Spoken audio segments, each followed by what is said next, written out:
So jumping into the basics of a B notice here, I've talked a lot about this, so just want to give some background. So an IRS CP 2100 or a B notice, we call it this because it is a backup withholding notice. This is going to be sent to you for missing or incorrect TIN numbers. So if the IRS receives your transmittal with incorrect or missing TINs, this is when you would receive one of these forms. We refer to them again as B notices because it is a backup withholding notice. So for this instance, if there's an individual who does not provide you a corrected name and TIN combination at the start, and then you go to file with the IRS, you'll likely receive one of these forms.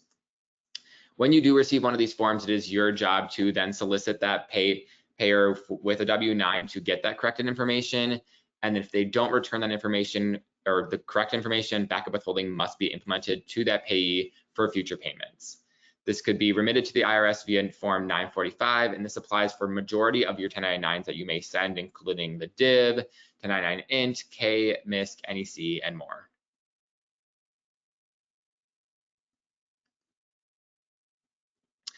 And then you have a P notice. So if you get a B notice and you're not doing anything about it, you'll likely receive one of these notices if you submit your filings late or you have incorrect data from your past year filing, like those missing or incorrect TINs that you see on those B notices. So if you have a B notice that you don't address, you will likely receive one of these. And then obviously if you file late, that's another risk for getting one of these.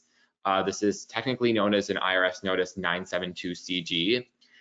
I will say it is very important to gather your CP 2100 or B notice information to potentially abate these penalties. So if you are getting B notices, you're not doing anything about it, or you don't have a process in place and you receive one of these penalties, that's why it's so important to not only have a process in place for identity verification, but also just a process in place in case you receive a B notice. Because if you're at least doing something about it, say you're sending W-9s, or you can show that you've tried to get the corrected information, that can be really important in trying to abate these penalties with the IRS when they do come.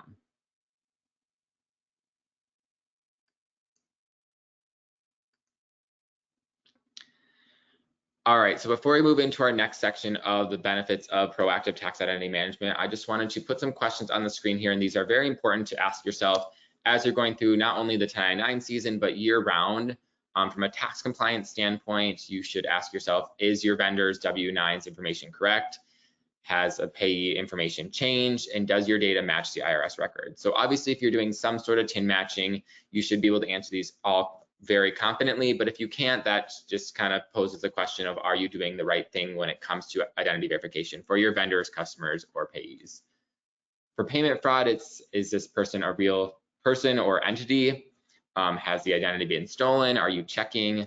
And then is this identity from someone who's no longer living? These are all very real scenarios that we hear from our customers all the time.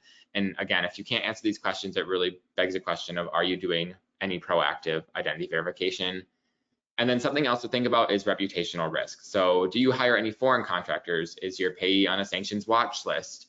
And then when's the last time you checked? So if you say you have a vendor for many, many years and you checked at the start of their contract or whatnot, and then you haven't rechecked in 4 years, that information can change any time of the day, any time of the year.